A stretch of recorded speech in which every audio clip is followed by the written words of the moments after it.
is the Writer's Almanac for Wednesday. It's the 28th of July, 2021.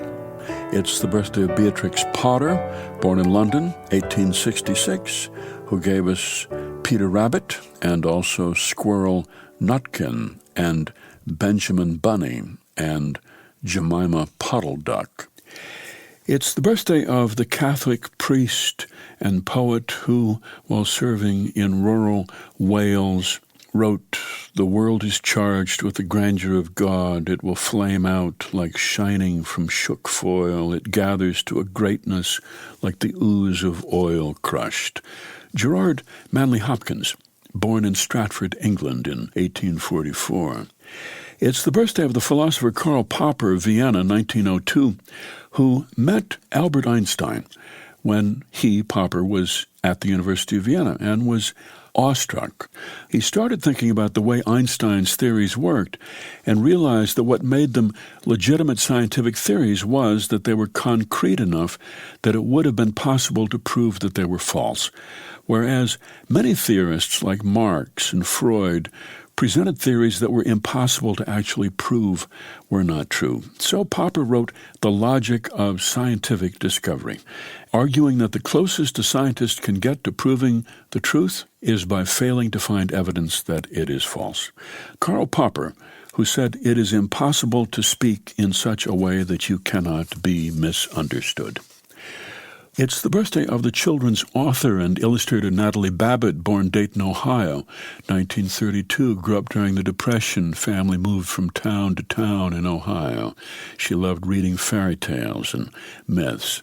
Her first novel for children was The Search for Delicious, and then her most famous, Tuck Everlasting, the story of Winnie Foster, who leaves her home and meets the Tuck family, which has discovered the secret of immortality and realized that it isn't as perfect as it sounds.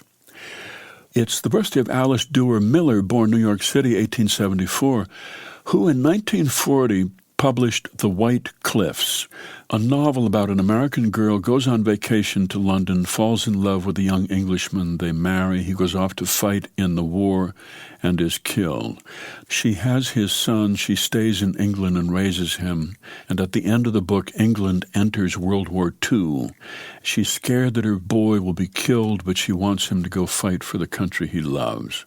The White Cliffs, it was a dramatic book and very popular, sold more than 1 million copies, and convinced a lot of Americans that this country should join World War II.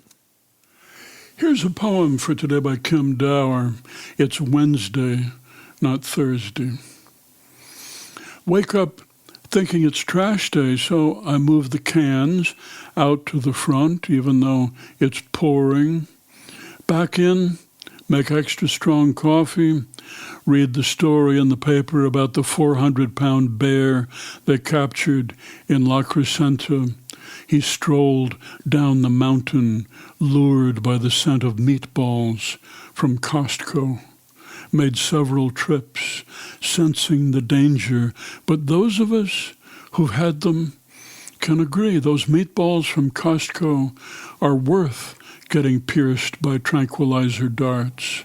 Like moving a waterbed without a frame, claimed the state fish and game officials who loaded the bear into the truck.